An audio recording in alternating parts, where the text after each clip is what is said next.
আমাদের প্রেমের কথা চ্যানেলটির সকল প্রকারের পাঠ গল্প দেখতে আমাদের চ্যানেলটি সাবস্ক্রাইব করে পাশে থাকা বেল আইকনে ক্লিক করুন। কাকা কই এখন? জিজ্ঞেস করলো সাদ্দাম। শারফানের তখনও কানে ফোন ধরা। একের পর এক কল করে যাচ্ছে সে কর্মীদের, কেউ তুলছে না, তাই উত্তর দিল রোহান। মামা তো থানায় কল করে গাড়ি নিয়ে বেরিয়ে গেছে, এতক্ষণে পৌঁছে যাওয়ার কথা। বোকা, ফোন ধরিস না কেন? সবগুলো মরে গেছিস? ফোনের ওপাশ থেকে এক কর্মচারী বর্তমান পরিস্থিতি জানাতে থাকলো শারফানকে। হামলাকারী ছিল 7-8 জন, হাতে ব্যাট আর মোটা লোহার রড ছিল তাদের। বাইরের সব ভাঙচুর শেষে রেস্টুরেন্টের ভেতরে ঢোকার চেষ্টা করেছিল, কিন্তু কর্মচারীরা সবাই মিলে ঠেকায়। তাতে প্রায় সবাই কম বেশি মারধর খেয়েছে। তারপর আর দাঁড়ায়নি একটাও, পালিয়ে গেছে। সাইফুল সাহেব পৌঁছেছেন সবেই, তিনিও গিয়ে কাউকে পাননি। শারফান পৌঁছালো সেখানে। আহামরি ক্ষতি হয়নি। রেস্টুরেন্টের সামনে খুব বেশি জায়গা ছিল না বসার জন্য। 3টা টেবিল আর 9টা চেয়ার পেতে রাখা হয়েছিল, সেগুলোই ভাঙতে পেরেছে শুধু। ভেতরে এলো যারাকে দেখা গেল বাবাকে জড়িয়ে ধরে কান্নাকাটি করছে, আর তার বান্ধবীগুলো ভয়ে জড়সড় হয়ে দাঁড়ানো।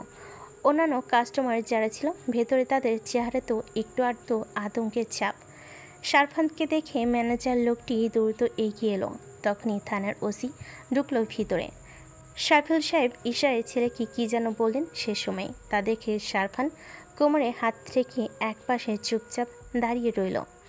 এই ফাঁকে ওসির সাথে কথাবার্তা আরম্ভ করলেন সাইফুল। ম্যানেজার জসিম চাপা গলায় জানালো শারফানকে, ওরা মারামারি করার মাঝখানে আপনার এই গালিগালাজ করতেছিল, বলতেছিল সৈয়দ বাড়ির মায়ের দিকে চোখ দিচ্ছে, জ্বালাইতেছেন আপনারে হাতের নাগালে পাইলে চোখ গাইলা নিবে, পার নলা কাইটা রাখবে। চুপচাপ শুনে শারফান প্রখর দৃষ্টিতে কানারত বোনের দিকে তাকালো। ফুটেজ দেখান আমাকে। ম্যানেজার নিয়ে গেল ওকে ক্যাশ কাউন্টারে। ওসি আর সাইফুল সাহেবও বসে দেখতে চাইলেন সিসিটিভি ফুটেজগুলো। শারফান দিল না দেখতে। আগে সে দেখবে যারার বাহুতে ব্যাটার আঘাত করেছিল যে ছেলে, আর ধাক্কা মেরে নিচে ফেলে দিয়েছিল, তাদের দুজনকে দেখার পর ম্যানেজারের থেকে চিনে নিল শারফান তাকে, যে গালাগাল করেছিল ওকে। দেখা শেষে ওসিকে ডেকে বলল, মামলা করার ফর্মালিটি করতে করতে শুয়োরের বাচ্চাগুলো এলাকা ছেড়ে পালাবে। স্বতন্ত্র প্রার্থী ফান্নাজ কবিরের এলাকায় চলে যান ফুটেজগুলো দেখা শেষ করে। আপনারা এখনই না গেলে আমি আমার মতো কাজ করব। ফারনাজ কবিরের এলাকায় যাব কেন? ছেলেগুলো কি ওই এলাকার? এবং ফারনাজ কবিরের পোষা একটাকে ধরতে পারলেই ক্লিয়ার হবেন। ফারনাজ কবির কেন হঠাৎ তোর রেস্টুরেন্টে হামলা করালো? অবেকি হলেন সাইফুল সাহেব। চোখের মনি দুটো ধীর গতিতে বাপের দিকে ঘোরালো শারফান। কয়েক পল স্থিরভাবে চেয়ে রইল। এ চাহনি ধন সাইফুল সাহেবের খুব চেনা। ছেলের এমন দৃষ্টির পেছনে নির্দিষ্ট কয়েকটি কারণ থাকে। ও প্রচণ্ড রাগান্বিত থাকলে, সামনের কাউকে ওর কথার মাঝে কথা বলে উঠলে, আর ভুল বা বেফাস কিছু বলে ফেলে ওর বিশেষ এই দৃষ্টি মুখে পড়তে হয়। সাইফুল সাহেবের বুঝতে অসুবিধা হলো না, তিনি ভুল জায়গাতে ভুল প্রশ্ন করে ফেলেছেন। ওসির উপস্থিতির কথা মাথায় রাখা উচিত ছিল। অপ্রস্তুতভাবে ছেলের থেকে দৃষ্টি ফিরিয়ে বললেন ওসিকে, সবটা বেরিয়ে আসবে, আপনি দ্রুত অ্যাকশনে নামুন। ছেলে আর ছেলের বাপের দিকে ওসি পরখ করার মতো এক মুহূর্ত দেখে নিয়ে ফুটেজ দেখতে বসলো। সবগুলো মুখ চিহ্নিত করে নিয়ে বিদায় নিল আপাতত। তবে সে যাওয়ার আগে শারফান তার বলিষ্ঠ গলায় বলল, চেষ্টা করবেন আজ অথবা কালকের মধ্যে এর বিহিত করতে। আজ আমার রেস্টুরেন্টে হামলা হয়েছে, আমার বোনকে হিট করা হয়েছে। কাল যে আমার জানের উপর হামলা হবে না এর কোনো নিশ্চয়তা নেই। কিন্তু জবাবে ওসি মাথা ঝাঁকিয়েছিল শুধু। এরই মাঝে শারফানের এক ঝাঁক বন্ধু এসে হাজির হলো।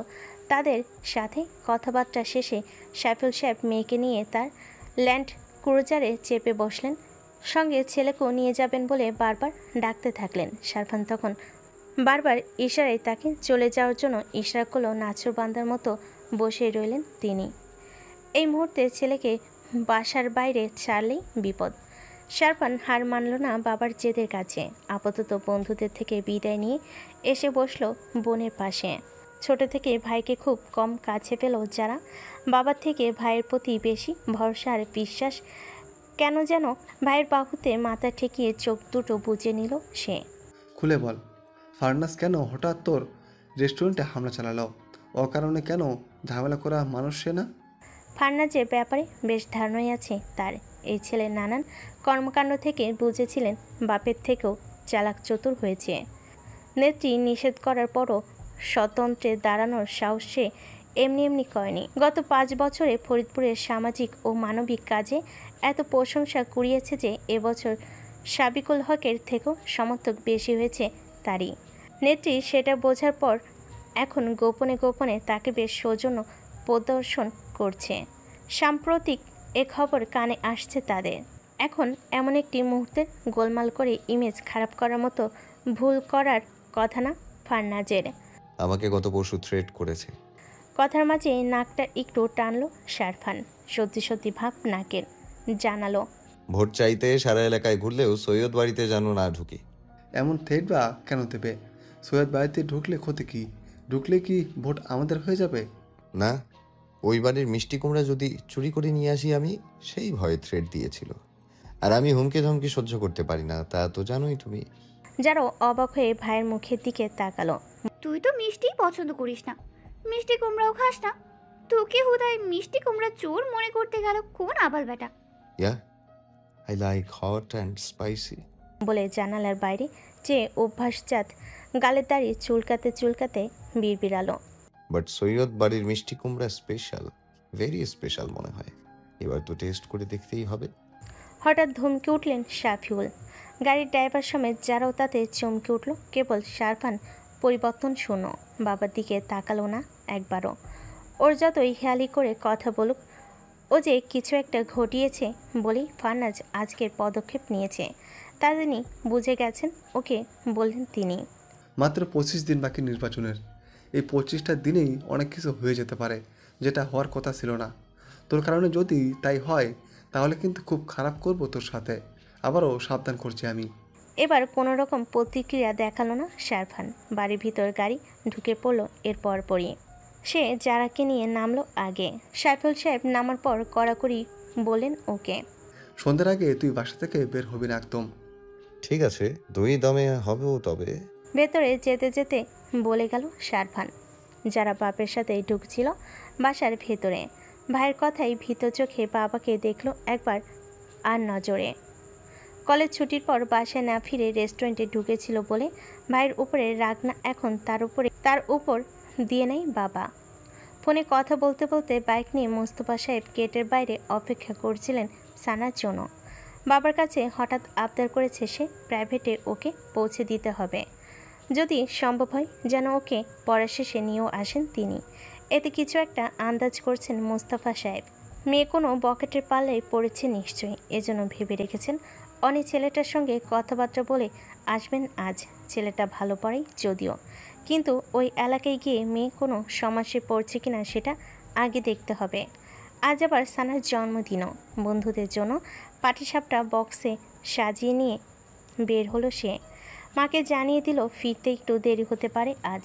বাবাকে জানাবে প্রাইভেটে পৌঁছানোর পর, তবে যেতে যেতে শারফানের কথাটাও জানাবে কিনা ভাবছে। গেটের বাইরে এসে দেখলো কথা বলাই ব্যস্ত বাবা। ওনারটা ভালোভাবে মাথায় টেনে নিয়ে অপেক্ষা করতে থাকলো কথা শেষ হওয়ার। এই মাঝে শুনতে পেল বাবার উচ্চ কথা। ওসি কেন ডাকছে? ফোনের ওপাশে কে আছে সানা এখনও বুঝতে পারেনি, কিন্তু ওসির কথা শুনে এগিয়ে এসে দাঁড়ালো বাবার কাছে। মুস্তফা সাহেবের কপালে চিন্তার ভাঁজ ফুটে উঠেছে। বললেন ফোনে, যে দুই ছেলে ওর নাম নিয়েছে তারা তো সজ্ঞানে নেই। নেশায় থাকা পোলাপানের কথার ভিত্তিতে কেন ফারজানাকে ডাকবে থানায়? বড় সড়ো কেউ পেছনে আছে দেখো, তুমি যাও সাথে, ঝামেলা যেন বড় না হয়। আরও কিছু সময় কথাবার্তা চলো। সানা বুঝতে পারল ফোনের ওপাশে বড় চাচা আছেন। বাবার কথা শেষ হলে জিজ্ঞেস করলো, কি হয়েছে আপু? সাকিবুল হকের ভাতিজার রেস্টুরেন্টে কতগুলো নেশাখোর গিয়ে হামলা করেছে। সাকিবুল হক ভাতিজা ছিল ওখানে, তাকেও মেরেছে। এখন ওসি ওই নেশাখোরদের মধ্যে দুজনকে ধরে থানায় আটকেছে। তারা তো ফারজানার ভাইয়ের কথা বলেছে, সে ওর কথা মতো নেশাখোরগুলোকে এই কাজ করেছে। এই জন্য ওদের নেশা করার টাকাও দিয়েছে নাকি ফারজানা। কথাগুলো শুনতে শুনতে সানা বাইকে উঠল। সাবিকুল হকের ভাতিজা তো ওই বলিষ্ঠ সুন্দর কণ্ঠের ছেলেটা। তার রেস্টুরেন্ট আছে আর সেখানে ভাঙচুর করিয়েছে ফারনাজ। এ দুটো কথাই সারা পথ ভাবতে ভাবতে পৌঁছালো সে প্রাইভেটে, যার জন্য শারফানের বিরক্ত করার কথাটা বলতে খেয়াল হলো না ওর। বাসার ভেতরে যখন ঢুকলেন মোস্তফা সাহেব, তখন অনেকে ক্লাসরুমে পাওয়া গেল না। জানা গেলেও ভেতরে আছে সে কিছু বন্ধুদের সাথে, কথাবার্তার আওয়াজও আসছে ভেতরে ঘর থেকে। সেসব শুনে মোস্তফা সাহেব বুঝলেন নির্বাচনী কাজে যুক্ত আছে অনি, আর সেটা শফিকুল হকের জন্য। সানা বলল বাবাকে, আমি ডেকে নিয়ে আসি ভাইয়াকে, তুমি বসো। না, তুই কল কর এখানে দাঁড়িয়ে। সানা তাই করলো, কারণ ছেলেদের আড্ডার আসর বা কথাবার্তা চলছে বিধায় সেখানে মেয়েকে যেতে দিবেন না বাবা। কিন্তু কলটা ধরলো না অনি। সানা তখন বলল, রিয়ার কাছে যাই, ওকে গিয়ে ডেকে নিয়ে আসতে বলি। মোস্তফা সাহেবকে একটু সময়ের জন্য ভাবুক দেখালো এবার, যেহেতু নির্বাচনী কাজে আলোচনা চলছে ভেতরে, তাই তার কথাবার্তার জন্য এমন সময়টা উপযুক্ত নয়, বরং বিরক্ত করা হবে।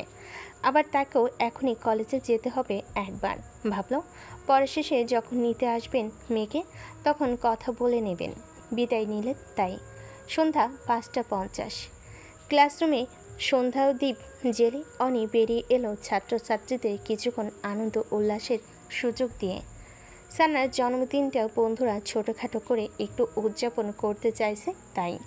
সানার দেওয়া একটা পিঠা খেতে খেতে নিজের ঘরে ঢুকে দরজাটা ভিড়িয়ে দিল সে। বসলে সে শারফানের পাশে, বিছানায় আদশা হয়ে শুয়ে শারফান সিগারেট ফুঁকতে ব্যস্ত। অনিকে পিঠা খেতে দেখে বলল, কাকি কি দৈনিকই পিঠা বানায়? না, সানার জন্মদিন উপলক্ষে ট্রিট। সানা?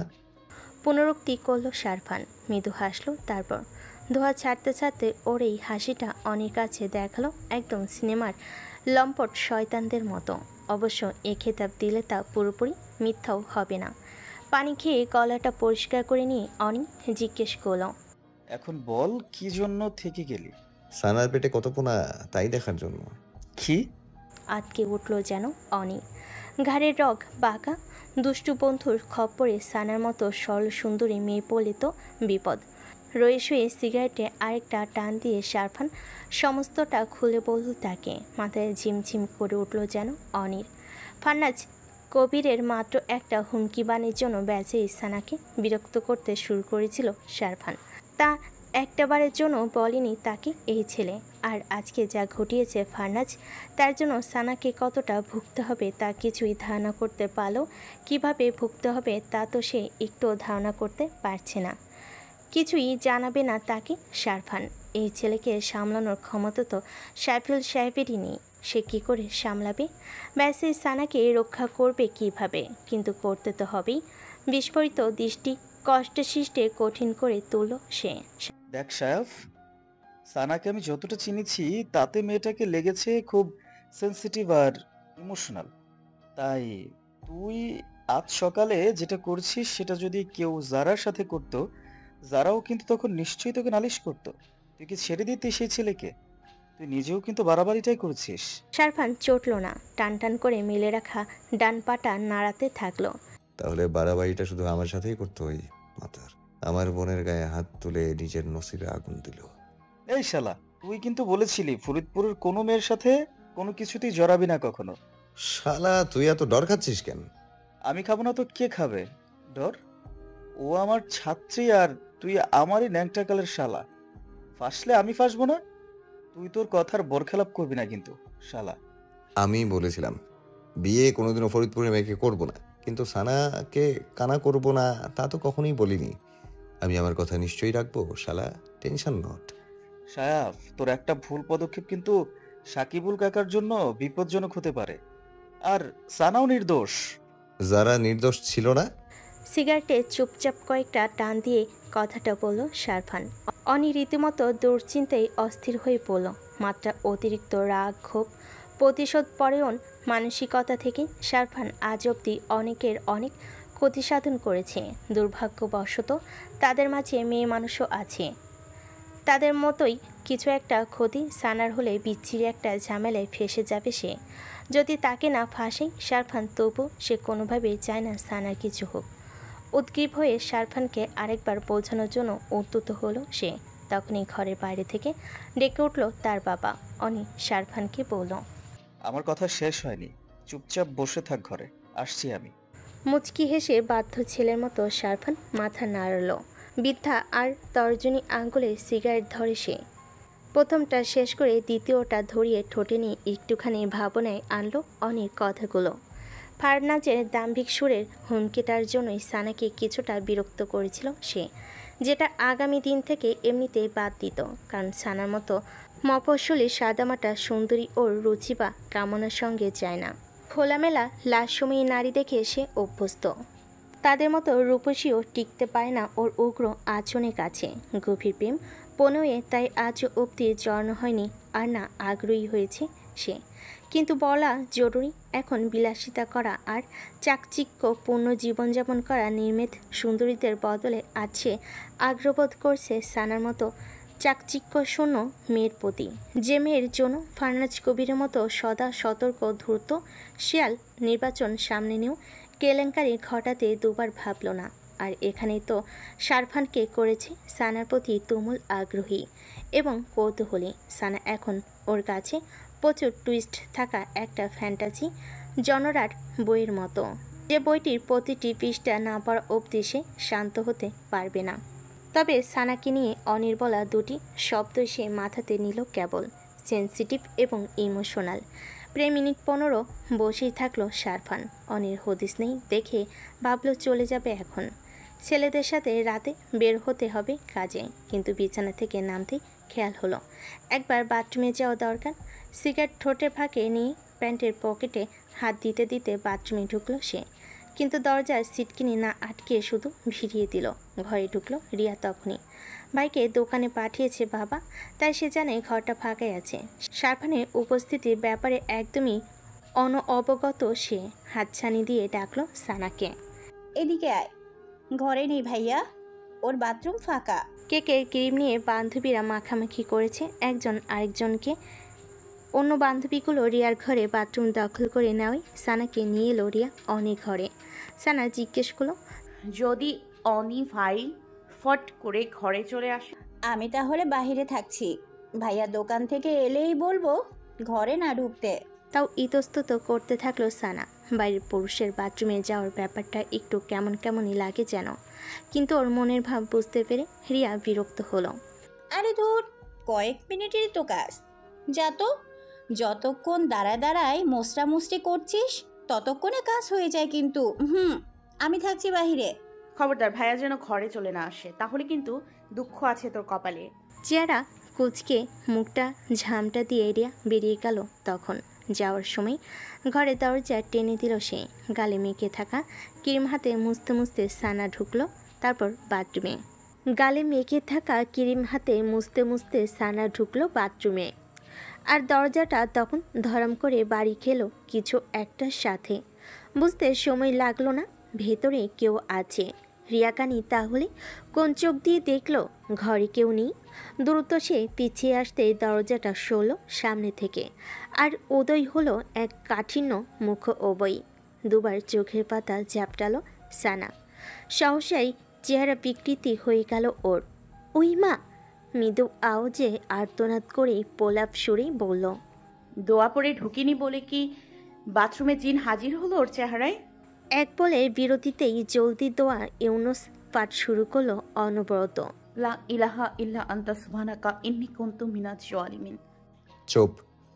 আচমকা ঢোলে বাড়ি পড়ার মতোই শারফানের ধমকটা বেজে উঠল বাথরুমের ভেতর। স্বাভাবিকভাবেই ভয় পেয়ে থামল সানার দোয়া পাঠ। শারফান বেরিয়ে এসে দাঁড়ালো ওর মুখোমুখি। বুকের কাছে হাতটা চেপে ধরে সানা অবিশ্বাস নিয়ে দেখতে থাকলো তাকে। ফিসফিসে স্বগোক্তি করলো, জিনটিন না তাহলে সে কি সামনে? স্পষ্টই শুনল শারফান গালিটা, কিন্তু না রেগে বরং গালির জবাবে করে সম্মতি জানিয়ে বলল, জিনের থেকে বড় জাউরাই তোমার সামনে এখন কি করবে? কি করব? হতবুদ্ধি বনে গেছে সানা। সে বুঝতে পারছে না অনি ভাইয়ের ঘরে এই ছেলে কেন। ভাবো কি করবে বলেই হেঁটে গিয়ে দরজার সামনে দাঁড়ালো শারফান। রিয়া দরজা আটকে যাওয়ার কথাটা কানে এসেছিল তার। শুনো চুপচাপ টয়লেটের কাজ সারছিল সে। তারপর অপেক্ষায় ছিল সানার আগমনের। দরজাটা হঠাৎ ভেতর থেকেও বন্ধ করে সানার কাছে ফিরে এলো সে। বিশাল বিপদের সামনে তুমি এখন। খালি দোয়া ইউনুস পড়ে তো রক্ষা পাবে না। জিন হলে পেতে, কিন্তু আমি তো জিনের দাদা। গতকাল সন্ধ্যায় যে ভয়টা সানা পেয়েছিল শারফানকে দেখে, সেই ভয়ই পুনরায় ফিরে এলো ওর। আগে পিছে কিছু ভাবার সময় নষ্ট করলো না আর গতকালের মতো। রিয়ারে বাঁচা! অবিলম্বেই চিৎকার করে উঠল সে, কিন্তু দুর্ভাগ্য সবটাই আটকা পড়ল শারফানের খসখসে চামড়ার হাতের তালুতে। সিগারেটের বেজায় গন্ধ সেই হাতের মধ্যে। সানার ছটফটানি আর ভয় দ্বিগুণ বেড়ে গেল এরপর। লেদা খুকি নেকারবার। দাঁতে দাঁত লাগিয়ে ধমকালো শারফান। চাচা তো স্বামীর কোলে ঢুকে নালিশ ঠেঙাও, হ্যাঁ? কেঁদে ফেলল সানা মুহূর্তেই। সে ভেজা চোখ দুটো দেখে না চাইতেও দয়া হলো একটু শারফানের। ওর মাথায় পেছনও তার এক হাত শক্তভাবে চেপে ধরা, সে হাত কিছুটা শিথিল করলো, তবে ছাড়লো না। পূর্বের রাগান্বিত সুর বজায় রেখেই বলল, সকালে তো ঢিল মারার সাহস দেখে এমন ন্যাকামাল মনে হয়নি। ইনোসেন্ট ফেসের তলে কত বড় মিনমিনে খচ্চর নি তুমি, সেটাই এখন দেখব। তোমার ভাই নায়ককে এবার নালিশ লাগাবা কেমনে? আমার বোনকে ব্যাট দিয়ে মেরেছিল ওর জারজ কুত্তার ছা। আর আমি কি করব জানো? তোমার মুখ ধরব কমোডের ভেতরে ঠেসে, তারপর মাথা ওপর তুলে দেব এক আছাড়। এমন বিচ্ছিরি কথাগুলোতে ভয়টা সানার বাড়ল ঠিকই, কিন্তু একটা বিষয় আবছা আবছা পরিষ্কার হলো, ফার্নাজি তবে এই খারাপ লোকের রেস্টুরেন্টে ভাঙচুর করিয়েছে। কি থ্রেট করেছে আমাকে? তোমাকে জ্বালালে আমার চোখ গেলে নেবে, পার নলা কেটে রাখবে না। কিন্তু আমি যদি কাউকে জ্বালাই তাহলে সুন্দর করে মশলা মেখে জ্বালাই, পারফেক্ট বারবিকিউ বানাই, তারপর হাড্ডি গুড্ডি আলাদা করে খেয়ে ফেলি। তোমাকে নিয়ে তাহলে কি করব বুঝতে পারছো? উন্মাদের মতো মাথা একবার ডানে বামে আরেকবার উপনিচ ঝাঁকালো সানা। তা দেখে শারফান ভুরু বাঁকালো। ছিট আছে নাকি মেয়ের মাথায়? সানার চোখের পানিতে তার হাত ভিজতে শুরু করেছে। সেসবে পাত্তা না দিল ওর মাথা ঝাঁকানোর অদ্ভুত নিয়ম আর টলমল করা চোখ দুটো দেখে মনটা তার আর একটু নরম হলো বোধহয়। ওর মুখ ছেড়ে দেওয়ার আগে শাসালো, চিৎকার চেঁচামেচি করে আমাকে বদনাম করলে একদম মেরে ফেলবো কিন্তু। তাছাড়া আমি বদনাম হলে তুমিও বদনাম হবে। অনি আমার ছোটবেলার বন্ধু, অনির বাপ মা আমার ভক্ত, তাই আমার কথারই দাম আর কতর বেশি হবে। সবটাই মানতে আর বিশ্বাস করতে বাধ্য হলো সানা। শারফানের হাতটা ওর মুখ থেকে সরা মাত্রই ঠোঁটসহ ঠোঁটের চারপাশ ওনার আঁচলে জোরে ঘষাঘষি করে মুছল সে, যেন এত সময় নোংরা মেখেছিল তাই পরিষ্কার করে নিল। এর মূল কারণ ছিল সিগারেটের গন্ধযুক্ত হাতটা শারফানের বা হাত। শারফান কিন্তু এই বিষয়টা বুঝল না, বরং সে মনে মনে করে নিল তাকে ঘৃণা দেখাতেই ফাজিল মেয়েটা এমনটা করলো। এতক্ষণে যে রাগ দেখাচ্ছিল তা কিছুটা মিছিমিছি হলো। এই কাজের পর ধপ করে আগুন জ্বলে ওঠার মতোই রাগটা ঠেলে উঠল সোজা তার মাথায়। হাতে থুতু মেখে সানার গালে চটাস করে একটা থাপ্পড় বসাবে, আর সে সময়ই সানার ললিত স্বরে শুনল, ফারজান ভাই আমার গার্ডিয়ান নয় একদম। আমি তাকে কোনো নালিশ করিনি, আব্বুকে করতে চেয়েও ভুলে গিয়েছে আজ। শেষ কথাটা মুখ ফসকেই বলে ফেলল সে, আর বলা মাত্রই মুখ চেপে ধরল। ভীত হরিণীর মতো একবার শারফানের চোখে যে কপট কান্না গলেই বলল, জীবনেও আর বলবো না, আমাকে ছেড়ে দেন প্লিজ। আপনার ছোট বোনের মারের বদলে আমাকেও একটা মেরে দেন, তাও ছেড়ে দেন, ছেড়ে দেন গো ভাই। ডোন্ট কল মি ভাই, কল মি শারফান অর সায়াফ। আমার বোন ছাড়া আমি কাউকেই বোন মানি না। আজ্ঞাবহরূপে মাথাটা একবার কাত করল সানা সম্মতি প্রকাশে। ওর বড় বড় চোখ দুটোর নিচটা একটু দাবা, চোখের পানি মুছলেও ডান চোখের দাবা জায়গায় এক বিন্দু আটকে আছে, ঘন পাপড়িগুলো ভেজা, নাকের ডগাও হয়ে আছে রাঙ্গা। শারফান হঠাৎ চুপচাপ ওকে দেখতে থাকলো। দেখতে দেখতে ওর আরেকটা সৌন্দর্য আবিষ্কার করলো সে। ডান চোখের বেশ খানিকটা নিচে কালো একটা তিল সানার। সকালে তার নজরে পড়েনি কেন? তখন কি ভালোভাবে দেখেনি মেয়েটাকে? হবে হয়তো, কিন্তু ওকে ভালো দেখাই তিলটাই। এই সারা মুখটাতেই তো দারুণ মিষ্টতা। সরলতা আর অনুভব হয় কেমন পবিত্রতা। তাই তো যারার মারের বদলা নিতে চাওয়ার চেয়ে ভয়াবহ চিন্তা সে করেছিল শুরুতে, সেই চিন্তা শেষ অবধি ধরে রাখতে পারল না। তবে যতই নিরীহ নিষ্পাপ হোক, ছেড়ে সে দেবে না ফারনাজ কবিরকে। আর ফারনাজ কবিরকে পাওনা ফেরত দিতে হলে এই মেয়েকেই ফাঁসাতে হবে। সানার চোখের কোণে লেগে থাকা নোনা জলটুকু মুছে দেওয়ার ইচ্ছাকে সংবরণ করে বলল শারফান রুডভাবেই। তো নালিশ না দিলে ওই চুতিয়া জানলো কিভাবে? হ্যাঁ, তোমার গার্ডিয়ান না হলে তোমাকে নিয়ে এত প্রোটেক্টিভ বিহেভিয়ার কেন করবে? এত নোংরা গালিগালাজ শুনে সানার ইচ্ছা করলো বই ভর্তি কাঁধের ব্যাগটা দিয়ে দুমদাম মেরে সন্ত্রাসটার চোপা ভেঙে দিতে, কিন্তু বদলে শিকার হওয়া খরগোশের মতো গুটিসুটি মেরে দাঁড়িয়ে রইল সে। তাছাড়া ব্যাগের আধো খোলা একটা চেনের ভেতর উপহার পাওয়া কাঠবিড়ালির একটা ছানাও রয়েছে। এর মাঝে অনি দোকান থেকে ফিরল। রিয়া তখন মাঝের ঘরে দুজন বান্ধবীর সাথে দাঁড়িয়ে কথা বলছিল আর সানার জন্য অপেক্ষা করছিল। অনিকে দেখেই জানালো সে, তোমার বাথরুমে সানা আছে ভাইয়া, ঘরে ঢুকো না তো এখন। হাতে 5 লিটার দুধের বোতল অনির। পিঠা ভিজাবে মা, সেই দুধ আনতে সে গিয়েছিল দোকানে। রিয়ার কথা শোনা মাত্রই বাজে আশঙ্কার ধপাস করে বোতলটা মেঝেতে রাখলো। সাহেবকে দেখেও কেন আঙ্কেলে আমার ঘরে ঢুকতে দিল ওকে? রাগান্বিত হয়ে চেঁচালো অনি। বান্ধবীদের সামনে ভাই থেকে বকা খেয়ে বেশ অপমান বোধ করলো রিয়া, তাই রেগেমেগে বলল, আমার কি কমন সেন্স নেই যে সারাব ভাইয়াকে দেখেও ওকে তোমার বাথরুমে যেতে বলবো? তোমার বন্ধু ছিলই না ঘরে। সিরিয়াসলি তুই দেখেছিস ওকে যেতে? না দেখিনি, ঘরের ভিতরেও দেখিনি, কখন চলে গেছে তা জানি না।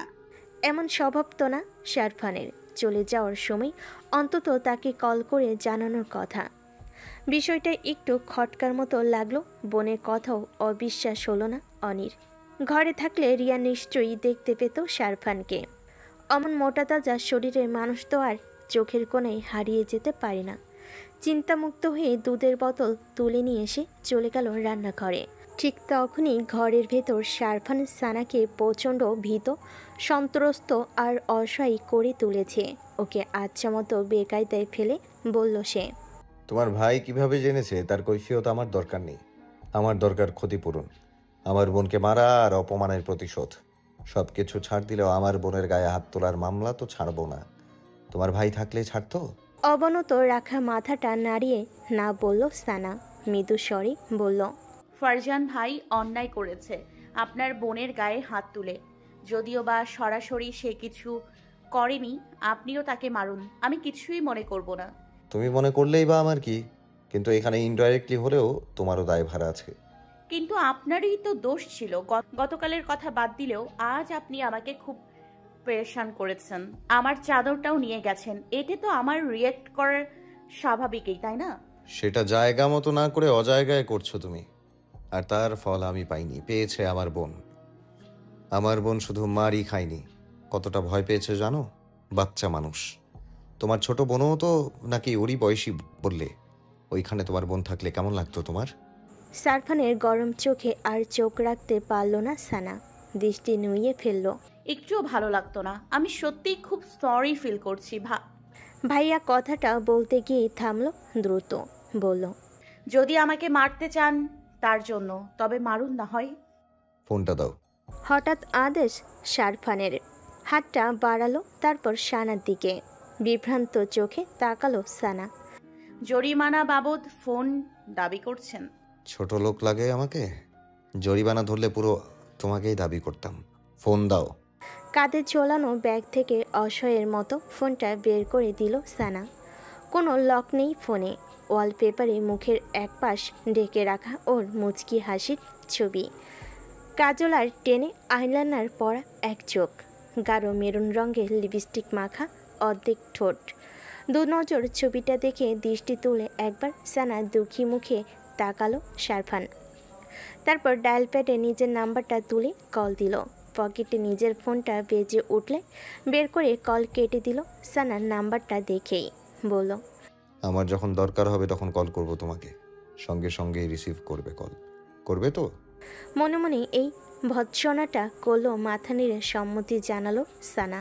না করলেই ভেবে নেব তুমি নালিশ জানিয়েছো ফারনাজকে। এ আবার কেমন কথা? গলায় মেকি সরলতা ঢেলে বলল সানা। অনেক সময় হতে পারে ফোনের কাছেই নেই আমি। আমার আব্বু ফোন ইউজের ব্যাপারে অনেক রেস্ট্রিকশন দিয়েছে তো। অত এক্সকিউজ শুনতে পারবো না আমি। রুক্ষতার সঙ্গে বলে উঠল শারফান সানার কথার মাঝ পথেই। আমি যাকে তাকে কল করে বেড়াই না, বুঝেছো? তোমার মতো মেয়েকে যখন করতে চেয়েছি তখন বুঝে নাও দরকারেই চেয়েছি। বুঝলাম। বলেই দীর্ঘশ্বাস ফেলল সানা। ফোন নাম্বারটা নিজে সেভ করে দিল শারফান। তবে সেই সাথে আরও কিছু একটা করল সে। সানাকে দেখতে বা বুঝতে দিল না সেটা। ফোনটা ফিরিয়ে দিল ওকে। যাও, বের হও এবার। মুখ চোখ ধোয়া আর হলো না সানার। অবশ্য তার মাথাতেও নেই ওর।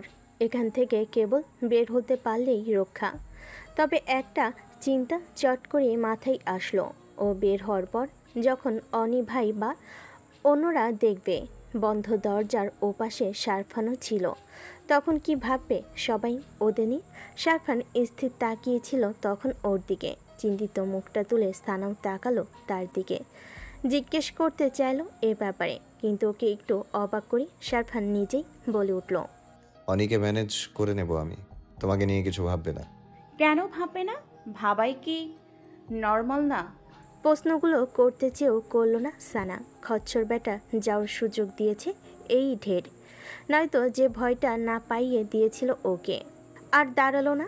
চঞ্চল গতিতে এগিয়ে দরজার সিটকিনিটা সবে নামালো আর অমনি শুনল পেছন থেকে, আমার দরকার যেদিন ফুরবে সেদিন তোমার চাদরও ফেরত পাবে। ওরে পাজির পা ঝাড়া, তোর গায়ে দেয়া চাদরে বসে আমি ইয়ে করব। চোখ মুখ শক্ত করে সানা মনে মনে বকে তুষ্ট হলো, কিন্তু মুখে কোনো জবাব না পেয়ে শারফান ডাকলো, ওই কাঠবিড়ালির ছানা, শুনুনি কি বললাম? শুনেছি তো। বহু কষ্টে দাবিয়ে রাখা রাগ আর বিরক্তিটা মনের ভুলে বের করে দিল সে। তা খেয়াল হতে ভীত চোখে একবার তাকালো শারফানের চোখ মোটকে তাকানো দৃষ্টিতে। তারপরের মুহূর্তটা তৈরি হলো 0 সেকেন্ডের মাঝে। শারফান চোখের পলক ফেলার আগেই দরজা খুলে মারল সে ঝেড়ে দৌড়। খ্যাতি আর পয়সা একসঙ্গে অর্জন করার সৌভাগ্য সৃষ্টিকর্তা সবাইকেই দেয় না। যাকে দেন তাকে তার কর্মফল হিসাব করে দেন। সৈয়দ কবির জীবনে তা কতটুকু অর্জন করেছেন আর ধরে রাখতে বা পেরেছেন কতটুকু, তা নিয়ে আজকাল সমাজের বিশেষ মহল ছাড়াও সাধারণ মানুষগুলো তুলনা করে ছেলে ফারনাজ কবিরের খ্যাতির সঙ্গে। মাত্র 5টি বছরে সে তার স্বস্তিবাণী জনসাধারণের মুখে যেভাবে তুলে দিয়েছে, তা সৈয়দ কবিরের করতে সময় লেগেছে তার প্রায় গোটা জীবনটি। নিজের প্রতিপত্তির পাশাপাশি এমন ছেলের বাবা হতে পেরে গর্ব তার পাহাড় ছুঁতে চাই এখন। তার সারা পরিবারটি ফারনাজের জন্য আলাদা এক গরিমা নিয়ে চলে। লোকে আড়ালে আবডালে তা নিয়ে চর্চাও করে বটে, কিন্তু তা তো নেতিবাচক প্রভাব তেমন পড়ে না ফারনাজের ইমেজে। কেননা নিজেকে সে জনসাধারণের সম্মুখে ঘরের ভাই, ঘরের সন্তানের মতো উপস্থাপন করে। নেতাকে সাধারণ সাদামাটাভাবে মিশতে দেখে, চলাফেরা করতে দেখে মানুষজন তাকে আপনি ভেবে নিয়েছে। কিন্তু গর্ব কি ফারনাজ নিজেও করে না নিজেকে নিয়ে? গর্ব আর অহংকার কথাটা আক্ষরিকভাবে ভিন্ন দেখালো, ভাবার্থ প্রকাশে কিন্তু খুব বেশি পার্থক্য নেই। কারো কারো ক্ষেত্রে ওই গর্বটাই একটি সময় ধীরে ধীরে অহংকারে পরিণত হয়েছে তাই ফারনাজের বেলাতেও। ওসি মেহেদি হাসান বসে বসে ফারনাজকে দেখছিল আর এটাই ভাবছিল। অথচ সাধারণ জনতা তা ঘুণাক্ষরেও বুঝতে পারবে না, হয়তো বুঝতে দেওয়া হবেই না তাদের। গাঁজা, ইয়াবা আর বাংলা মদে মারাত্মক আসক্ত পাতি মাস্তানগুলোর দুজনকে ধাওয়া করে ধরার পরই থানায় আনা হয়। সাইফুল আর সাকিবুল সাহেবের চাপে আধা ঘন্টার মধ্যে উত্তম মাধ্যম দিয়ে পেট থেকে কথাও বের করা হয়, কিন্তু সেই মুহূর্তে দুজনই ছিল টালমাটাল অবস্থায়। তাই জবানবন্দি পেলেও তা নিয়ে সৈয়দ কবিরের সামনে দাঁড়াতে পারেনি ওসি সাহেব। মাতাল বা বেহুশ লোকের জবানবন্দির কোনো সত্যতা নেই নাকি? তাই ফারনাজও যাবে না এ ব্যাপারে কোনো জবাবদিহি করতে, এমনটি বলে দিয়েছিলেন কবির সাহেব। তারপর আজ সকালে আসামি দুজন পুরোপুরি স্বাভাবিক চেতনায় ফিরলে ওসি পুনরায় জবানবন্দি নেয় এবং খুশি হয় এর জন্যই যে গতকালের চেয়েও বেশি কিছু বের করা গেছে ওদের পেট থেকে। আসলে মায়ের ওপর আর কোনো ঔষধ হইতে পারে না বলে খিক করে হেসে ফেলল মেহেদি। দুপুরে কল দিয়ে সে আসামির জবানবন্দি জানায় ফারনাজ আর কবির সাহেবকে। এরপরই থানায় আসতে বাধ্য হয় ফারনাজ। আসার পর থেকে সাহেবের মতো পায়ের উপর পা তুলে বসে নির্বিকার চেহারায় পত্রিকা পড়ছে শুধু। ন্যূনতম সৌজন্যটুকু দেখায়নি সে মেহেদি হাসানকে। আসার পর তার বক্তব্য এতটুকুই ছিল যে তার নামে মামলা করেছে, তাদেরও থানাতে উপস্থিত চাই। ইতিমধ্যেই আছেন এখন শফিউল সাহেব। সিসকে চোর, গুন্ডার কথাও বিশ্বাসযোগ্য হয় না। পত্রিকাটা টেবিলের উপর রেখে বলল ফারনাজ। নিয়ে আসুন দেখি মাতাল দুটোকে আমার সামনে আরেকবার জিজ্ঞাসাবাদ করুন। আমি যে রেকর্ডিং শোনালাম সেটাকে আপনি ফেক বলতে চাইছেন নাকি? তা কখন বললাম? আমার সামনে ওদের একবার দাঁড় করাবেন না? করব তো নিশ্চয়, বলে কনস্টেবলকে ইশারা করলো ওসি। গায়ের গতরে ব্যথে জর্জরিত আসামি দুটোকে দুজন কনস্টেবল মিলে ধরে নিয়ে এলো ফারনাজের সামনে। ছেলে দুটোর বয়স 22-23-এর আশেপাশে হবে। ঢুলুঢুলু লাল চোখ আর রুগ্ন শরীরই প্রমাণ দেয় কোন পর্যায়ে মাদক আসক্ত দুজন। ফারনাজকে দেখে চেহারার অভিব্যক্তি তেমন বদলালো না তাদের। ফারনাজ হেসে জিজ্ঞেস করলো দুজনকে, আমার সঙ্গে সরাসরি বা ফোনে তোদের কথা হয়েছে? ছেলে দুটোর মধ্যে একটা বিভ্রান্ত ভাব লক্ষ্য করলো মেহেদি। ধমকে উঠল তক্ষুনি, মুখ খুলিস না কেন হারামির বাচ্চা, সকালে যা যা বললি বল। কাচুমাচু করে রুহুল নামের ছেলেটা বলল, ফোনে যার সাথে ডিল হয়েছিল তার গলা ছিল আরেক রকম, এমন ছিল না। কপাল কুচকে ফেলল ওসি। চেয়ার ছেড়ে তেড়ে গেল ওদের কাছে। কুত্তার বাচ্চা। দশাশয় এক থাপ্পড় বসালো রাহুলের গালে। রাজ বললি কিসের ভিত্তিতে? ফারনাজ ভাই ছিল ফোনে। গতকালের মারের চোটে দাঁড়ানোর মতো আর সহ্য করার মতো শক্তি নেই ছেলেটার। ব্যথায় কোকিয়ে ওঠে, কাঁদতে কাঁদতে বলল, ফারনাজ ভাইয়ের পরিচয় তো দিছিল স্যার। আমাদের ডেরায় টাকা আর খামত হইয়া গেছিল। আইসা কখন জানি কেউ দেখি নাই। কি কি কথা কইছিল ফোনে সবই কইছি আপনারে। ফারনাজ কবিরকে সামনাসামনি দেখে ভয় পাচ্ছিস না তো আবার? বলতে বলতে ভেতরে প্রবেশ করলো সাইফুল হক। ঘাটটা ঘুরিয়ে ফারনাজ চকিতে তাকালো পেছনে। সাইফুল সাহেব কি বললেন তা তোয়াক্কা না করে সে দ্রুত উঠে দাঁড়িয়ে সালাম জানালো মুচকি হেসে। কুশল আলাপ করলো, কেমন আছেন আঙ্কেল? এভাবে এমন পরিবেশে অপবাদ নিয়ে আপনার মুখোমুখি হব কখনো ভাবিনি। কি অমায়িক হাসি আর আন্তরিক আচরণ। ভাবলেন সাইফুল সাহেব প্রতিপক্ষ না হলে নির্দ্বিধায় আজ সুনাম করতেন ফারনাজের এই চতুরতায়। গরম শত্রু এখন মুহূর্তেই দাঁড়িয়ে সালামের জবাব না দিয়ে পারবে না। আল্লাহ পাক যেমন রেখেছেন। এগিয়ে এসে ফারনাজের পাশে চেয়ারই বসলেন তিনি। তা তুমি কেমন আছো? তরুণ সমাজের আইকন। সত্যি তোমার থেকে এমন কিছু পাবো তা আনএক্সপেক্টেড ছিল আমার জন্য। আমাকে যে ধরে বেঁধে ভাসানো হচ্ছে আর আপনাদের শত্রু বানানোর চেষ্টা করা হচ্ছে তা আপনি এখনই জেনে যাবেন আঙ্কেল। তাই বলে তাকালেন সাইফুল ওসির দিকে। তার প্রশ্ন চোখের সামনে দাঁড়িয়ে ওসি জানালো, কথা সুর বদলাচ্ছে এখন। স্টেটমেন্ট বাবার চেঞ্জ হচ্ছে কেন? কেমন আপ্যায়ন করলেন তাহলে? কনস্টেবলের কাছ থেকে লাঠি নিয়ে ওসি এলোপাথারি মারতে শুরু করলো আবার ছেলে দুটোকে। একটু থেমে ওদের হুমকি দিল, আরেক রাউন্ড খাওয়ার আগে ঠিক ঠিক ঘটনা জানা। ওরা কাঁদতে কাঁদতে ওসির পা জড়িয়ে ধরলো। রাহুল বলল, রতন ভাই হলো আমাদের লিডার। আর ফোনের কল আইছিল ডিল হওয়ার সময় ফোনের স্পিকার বাড়িয়ে আমাকেও শোনাইছিল কথাবার্তা। নিজের পরিচয় দিয়ে সৈয়দ বাড়ির মায়ারে ডিস্টার্ব করার কথাও কইছিল ওই লোকই। আরেকজনের চুলের গোছা টেনে ওসি ধরল, ওই লোকের কথাবার্তার সাথে ফারনাজ ভাইয়ের কথাবার্তা আর গলার মিল নাই। দ্বিতীয় ছেলেটাকেও ধরল একই প্রশ্ন। সে জবাব দিল, না স্যার, নাই, এ লোক এমন ভালো কইরা কথা কয় নাই, আমাগর মতো কথা কইছে, গলাও অন্যরকম। রতন ভাইয়ের ধরবার পারলে ওর ফোনের তো শুনবার পারবেন। দীর্ঘশ্বাস ফেলে ওসি ছেড়ে দিল ওদের। তখন ফারনাজকে জিজ্ঞেস করলেন সাইফুল সাহেব, সৈয়দ বাড়ির মেয়েকে বিরক্ত করছে আমার ছেলে। তোমার বাড়ির কোনো মেয়ে ইপটিজিং এর শিকার হচ্ছে নাকি ফারনাজ? তিনি আসার পরই ফারনাজ দুপা মিশিয়ে নম্র ভদ্রভাবে চেয়ারে বসেছে। চোখের দৃষ্টিতেও এনেছে কোমলতা। শটান বসে হাত দুটো কোলের কাছে জড়ো করে রাখা। সাইফুল সাহেবের প্রশ্নে কয়েক মুহূর্তের জন্য নিশ্চুপ থাকলো সে। বুঝে শুনেই প্রশ্নটা করা হয়েছে তাকে। একবার সানার নাম উল্লেখ করে যাতে নিজের কথার জালে নিজে ধরা পড়ে সে। কিন্তু এই ভুল করা কি তার মতো মানুষের সঙ্গে মানায়? সরল হেসে তাকালো সে শফিউল সাহেবের দিকে। যে আসল কালপ্রিট তাকে ধরলে জানতে পারতাম আমিও। আপনি চাইলে এই গ্যাংটাকে ধরার কাছে আমি সহায়তা করতে পারি আঙ্কেল।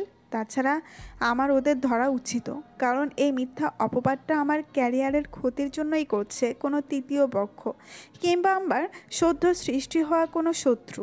শেষ কথাটা পরোক্ষভাবে ফারনাচিকাকে ইঙ্গিত করলো তা বুঝতে অসুবিধা হলো না কারোরই।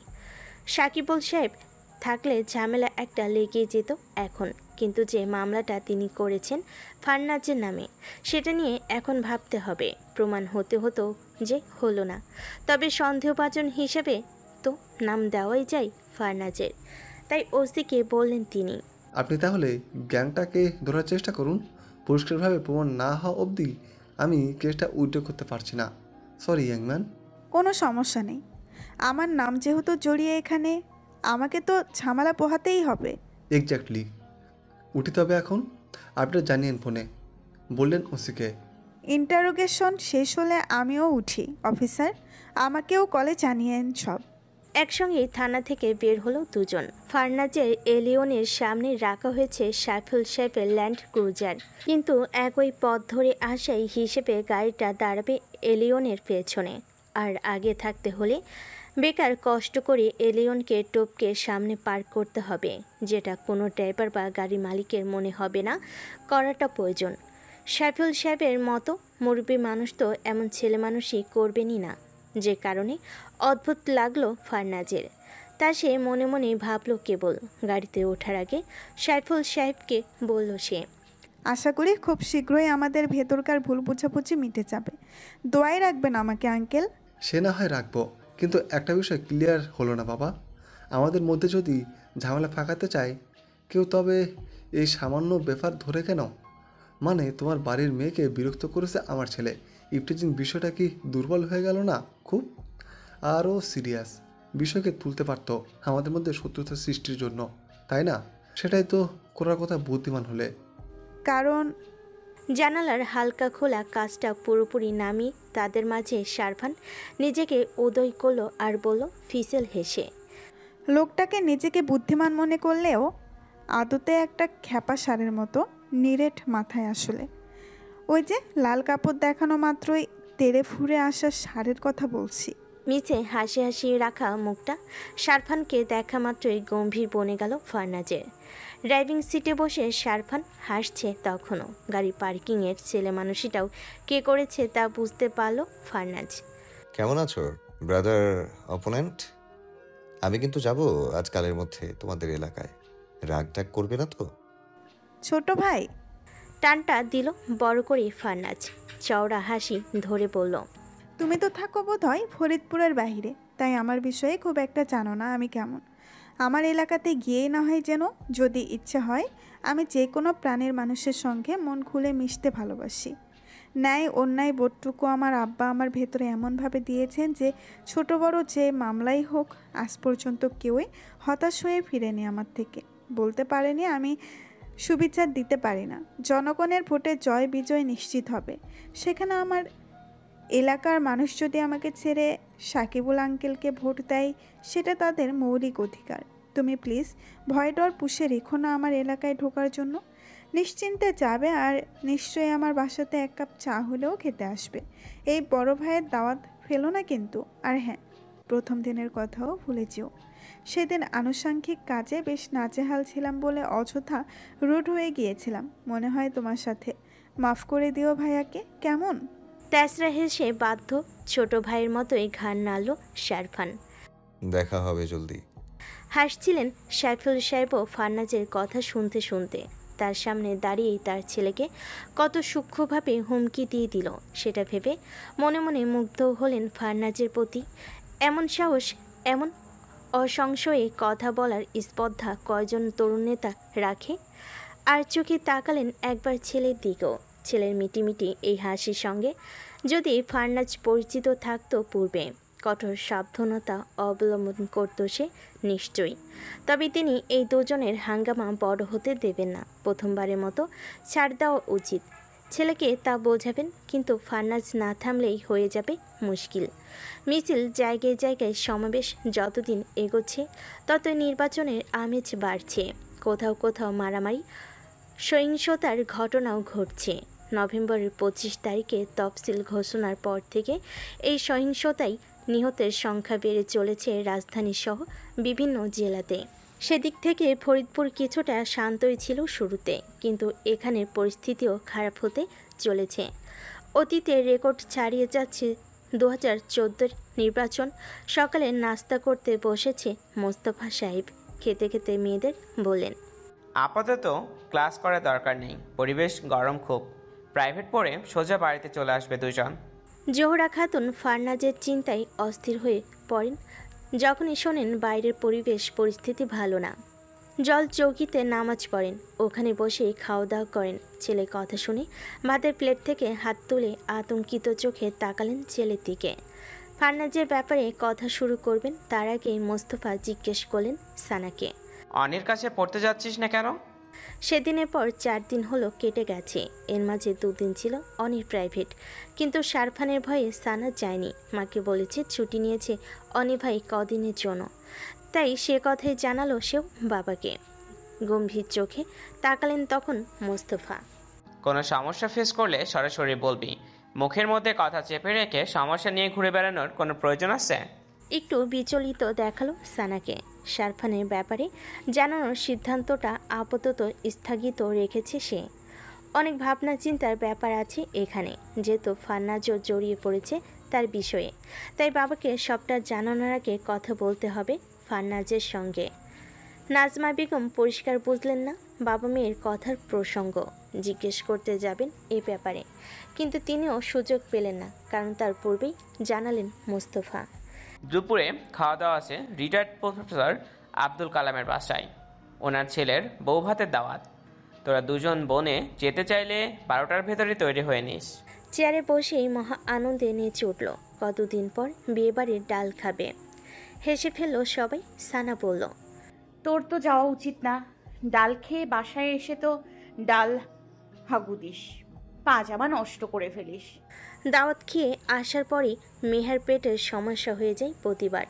তবু সে দাওয়াত খাওয়া বাদ দিতে রাজি নয়। সানাকে বলল, সমস্যা কি, তুই সাফ করিস। আবার হাসাহাসি চলল সবার। খাওয়ার পর্ব শেষ করে ঘরে ফিরতেই দিনার কল এলো সানার কাছে। রিসিভ করে পড়ার টেবিলে এসে বসলো সানা। বল কি করিস? আমি আর কি করব, তোর ফোনে কি হয়েছে সেটা বল। ফোন কি কাকু নিয়ে গেছে? ধরা পড়ে গেছিস বাড়ি? ধুর, ধরা পড়বো কেন? ফোন আব্বুর কাছে থাকলে তোর কল রিসিভ করলাম কিভাবে? তাহলে পান্থু কল করে তোকে পায় না কেন? যতবার কল করছে ততবারই নাকি কোনো একটা ব্যাটা হ্যালো বলেছে। মানে কোন ব্যাটা হ্যালো বলে? আমার ফোন তো আমার কাছেই থাকে, আর মেহা ধরে। আজ 3 দিন হলো তোকে কল দিয়ে কোনো ব্যাটাই হ্যালো বললো, তাই তো আমাকে কল দিয়েছে আজ। তাই সমস্যায় পড়েছিল নাকি জানতে চাচ্ছে। ভয়ে দুশ্চিন্তার চাদরের ভেতর শরীরটাই ঘাম ছুটে গেল সানার। কতক্ষণ ভাবনা চিন্তা করেও কোনো কুলকিনারা পেল না এমন সমস্যার। জিজ্ঞেস করলো, তোর কল তো ঠিকই আসলো আমার কাছে, তাহলে ওর কল কেন আসলো না? বেলা 12টা 30। মুখ গোজ করে এসে দাঁড়ালো যারা ভাইয়ের বিছানার পাশে। হাঁক ছেড়ে উঠল, এই উঠ ভাইয়া, তোর বাপ চাচা সেজে গুজে বসে আছে বিয়ে খাওয়ার জন্য, তুই কখন সাজবি? শাফিউল আর সাকিবুল সাহেব যাবেন এখন বিয়ের এক নিমন্ত্রণে। সঙ্গে নিয়ে যাবেন শারফানকেও। যেতে চেয়েছিল তাই যারাও, কিন্তু নেবেন না তাকে শাফিউল সাহেব। কত অনুনয় করলো সেই মা আর চাচার কাছে যেন রাজি করান তার বাবাকে, কিন্তু কেউই রাজি হলো না। এজন্যই মেজাজ চটে আছে যারার। শারফানের মাথার চাঁদিটা একটুখানি বেরিয়ে আছে কম্বলের ভেতর থেকে। সেদিকে তাকিয়ে সে আবারও উচ্চস্বরে ডেকে উঠল, এই উঠিস না কেন? না গেলে বলে দে। কোনো উত্তর না দিয়ে শারফান একটু নড়ল চলো শুধু কম্বলের নিচে। তিরিক্ষি হয়ে তাই যারা সবার উপরে রাগ ভাইয়ের চুলের ওপর প্রয়োগ করলো। যতটুকু উকি দিয়েছিল কম্বলের ফাঁক থেকে খাবল মেরে সেটুকু চুল ধরে দিল টান। ওই তুই উঠবি না? যাবি না তুই? না গেলে তাদের বলে দে যেন আমাকে নিয়ে যায়। চেঁচিয়ে ও কাতর শব্দ করে উঠল তখন রিহান। গাইড উপর থেকে সে কম্বলটা সরলে বাথরুমের দরজা খুলে বের হলো সেই সময় শারফান। কোমরে সাদা কালো চেকের গামছা পেঁচানো ওর। গোসলে ছিল সে এতক্ষণ। গা থেকে হুড়মুড়িয়ে ভেসে আসা সাবান শ্যাম্পুর ঘ্রাণ যারা ভূত দেখার মতো ওর দিকে তাকিয়ে ঘাড় ফিরিয়ে কি হয়েছে তোদের? বলতে বলতে এগিয়ে এলো শারফান। জিজ্ঞেস করলো যারাকে। তুই কি করছিস এখানে? ব্যথায় মুখ বিকৃতি করে নালিশ করলো রিহান। আমার চুল টেনে কতগুলো ছিঁড়ে নিয়ে আসছে তোর বোন, দেখ। আমি তো জানি তুই ঘুমাচ্ছিলি মুড়ি দিয়ে। কাচুমাচু ভাব নিয়ে জবাবদিহি করলো যারা। খুব লজ্জায় পড়ল মেয়েটা। ফুপাতো ভাই হলো রেহান, বয়সে বেশ বড় হয় কখনো সেভাবে কথাবার্তা হয়নি তার সঙ্গে। যতটুকু যা হয়েছে সৌজন্যতা বজায় রাখতেই কেবল। কিন্তু পুরো ব্যাপারটা অপছন্দ হলো শারফানের, যার দিকে শাসনের নজর বিদ্ধ করল। বিদায় হয় এখনই, বলল তারপর ভারী সুরে। এখন থেকে দরজায় নক করবি আগে, কোনো সাড়া না পেলে চলে যাবি, ঘরে ঢুকবি না একদম। বলা মাত্রই ছুট লাগালো যারা। সেদিক থেকে চোখ ফিরে শারফান ধমক লাগালো রিহানকে। হারামজাদা, আমার কম্বলে ঢুকেছিস কেন? আরে ঘুমের মধ্যে টেনে গায়ে নিয়েছি মনে হয়। তোর শোয়াও ভালো না শালা, বেয়াক্কেলে ঠেলে গায়ের ভেতরে চলে আসিস। আজকে থেকে তোর বড় মামার কোলের ভেতরে গিয়ে ঘুমাবি। আমার শোয়া ঠিকই আছে শালা অচক্কর, তুই ব্যাঙের মতো হাত পা ছাড়িয়ে ঘুমাস, জায়গায় পাই না আমি। অথচ এত বড় বিছানায় আরামসে 4 জন ঘুমানো যায়। বউ আসলে সকালে ঘুম ভেঙে দেখবি খুঁজেই পাচ্ছিস না, লাথি মেরে খাটের নিচে পাঠিয়ে দিয়েছিস। হাসতে হাসতে ওয়াল ক্যাবিনেটের সামনে গিয়ে দাঁড়ালো শারফান। বউ মনের মতো হলে কোলবালিশের জায়গা পাবে, নয়তো খাটের তলাতেই ঠাঁই হবে। তুই আশা করিস কিভাবে তোর মতো শয়তান পাপের ঘরে ভালো জিনিস আসবে? বিছানা থেকে নেমে বাথরুমে যেতে যেতে বলে গেল রিহান। সাদা স্যান্ডো গেঞ্জি গায়ে ঢুকিয়ে শারফান জবাব দিল, ভালো জিনিস পায়ে হেঁটে না আসলে ধরে বেঁধে নিয়ে আসবো। তাও পালিয়ে যাবে দেখিস। চেতাস না আমাকে, বাইরে থেকে আটকে রাখবো কিন্তু। প্রচুর মানুষ নিমন্ত্রিত কনভেনশন হলে প্রবেশ করতেই সানার হাঁসফাঁস লাগতে শুরু করলো। সিঁড়ি বেয়ে ওঠার সময় পা ফেলার মতো জায়গা নেই, না চাইতো অন্যদের সঙ্গে গা ঘেঁষে ঘেঁষে চলতে হচ্ছে। মেয়ের হাতটা ধরে মোস্তফা সাহেবের পিছু পিছু বহু ঠেলাঠেলি করে নির্দিষ্ট ফ্লোরে এসে পৌঁছালো সে। আশ্চর্য হলো তারপরে 3য় তলায় এত শান্ত পরিবেশ, কিন্তু দোতলায় কত ভিড়।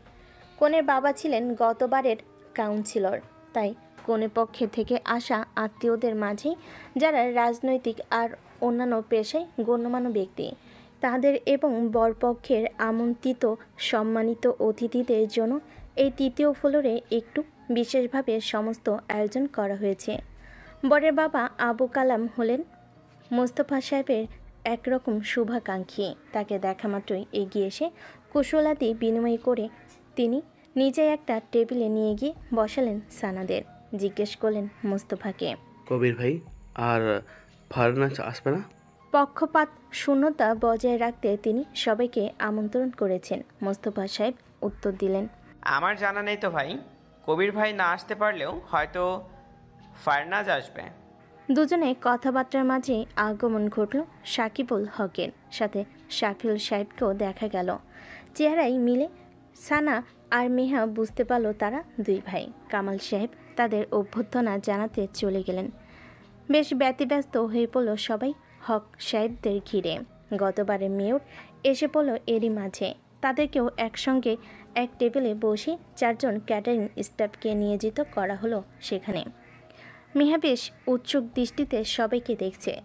এত চাকচিক্যময় এখানে সবার বেশভূষা, পোশাকে আর নারীদের সাজগোজ অলঙ্কারে বোঝা যাচ্ছে উচ্চবিত্ত পর্যায়ের মানুষ এরা। কিন্তু মেহের পাশে বসে সানা এসবে কিছুতেই আগ্রহ পাচ্ছে না। সারাটা সময় সে নিজের ফোনের চিন্তায় অস্থিরতার মাঝে আছে। সকালে দিনার সাথে আলোচনা করে সে বুঝতে পেরেছে কল ফরওয়ার্ড সিস্টেম চালু করে রাখা আছে ওর ফোনে। দুর্ভাগ্যবশত পান্থর কলটা যে দুবার এসেছিল সেই দুবারই সে ধরতে পারেনি। আর তখন ওই কল অন্য নাম্বারে ফরওয়ার্ড হয়ে গেছে এবং সেই ব্যক্তিটি কলটা গ্রহণ করেছে। তার উদ্দেশ্য ওর ব্যক্তিগত তথ্য বা কলারের কথোপকথন যাতে শুনতে পারে। ঠিক একইভাবে কলের মতো মেসেজও সেই নম্বরে ফরওয়ার্ড হয়ে যায়। আবার ফোনে মিসড কল নোটিফিকেশনও সানা পায়নি মেহার কারণে। ভুলবশত মেহা ভেবেছিল সানা হয়তো ইচ্ছে করে কল ধরেনি পান্থর, তাই সে নোটিফিকেশনও মুছে দিয়েছিল। এখন সেই নাম্বারটা কি এবং কার, কিভাবে নম্বরটাকে ব্লক করবে এর কিছুই জানা নেই সানার আর দিনার। তবে এটা আন্দাজ করছে সানা সেদিন শারফানি কিছু একটা করে রেখেছে। হয়তো শারফানের কাছেই গেছে ওর রিসিভ না করতে পারা কলগুলো, কিন্তু তাকে ফোন করার দুঃসাহস তো হচ্ছে না ওর। সমাধান পেতে রিয়াকে কল করেছিল সে। রিয়াও জানে না বিশ্বস্ত কোনো ছেলে বন্ধুও নেই। এই চিন্তা নিয়ে কোনোভাবে সে সুস্থির হতে পারছে না। সবে টেবিলে বসতেই হলে ঢুকলো শারফান। ডিশেপ গলা সাদা টি শার্ট, উপরে কালো রঙা ক্যাজুয়াল স্যুট আর প্যান্ট, আর পায়ে সাদা স্নিকার্স। স্যুটের হাতটা গুটিয়ে রেখেছে বেশ খানিকটা উপরে, হাতে চকচক করছে রোলেক্সের ঘড়িটা। মেহা চোখ বড় বড় করে ভুরু টান টান করে তাকিয়ে রইল শারফানের দিকে। প্রথম দর্শনে শীর্ষ সন্তারাশি ক্যাডার ভাবা ছেলেটাকে দ্বিতীয় দর্শনে আপাদমস্তক সৌম্য দর্শন রূপে আবিষ্কার করেছে বিমর। সে লাল চোখ, এলোমেলো বড় চুল আর একগাদা গোফদারির বদলে সম্পূর্ণ পরিপাটি চেহারা। তবে প্রথম দিনের মতো মুখটাতে কাঠিন্যতা রয়েছে। বসল গিয়ে শারফান শাফিল সাহেবের পাশে। আপু, এই আপু, ওই দেখ। কি দেখবো? তোকে বিরক্ত করেছিল যে বেটা, ওই দেখ। মিয়া দৃষ্টি অনুসরণ করে তাকালো সানা সামনে। আশ্চর্যভাবে তখনই কথা বলতে বলতে নজর ঘোরালো শারফান সানাদের টেবিলে। নিমিষে চোখে চোখ পড়ে গেল দুজনের। শারফানকে দেখে মেহার মতো সানাও হলো বিস্ময়া বিভূত, তবে তা স্রেফ কিছুক্ষণের জন্য।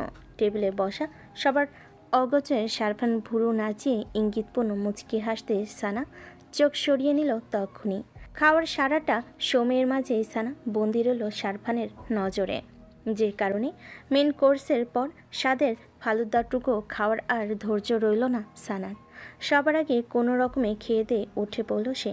অতিথিদের বিশ্রাম করে বসার জায়গাতে গিয়ে বসলো চুপচাপ, কিন্তু শান্তি মিলল না সেখানেও। কয়েকজন মহিলা ঘুরে তাকিয়ে দেখতে শুরু করলো ওকে। তাদের মাঝে একজন সরাসরি এসে জিজ্ঞাসাবাদ শুরু করলো ওর পরিচয় সম্পর্কে।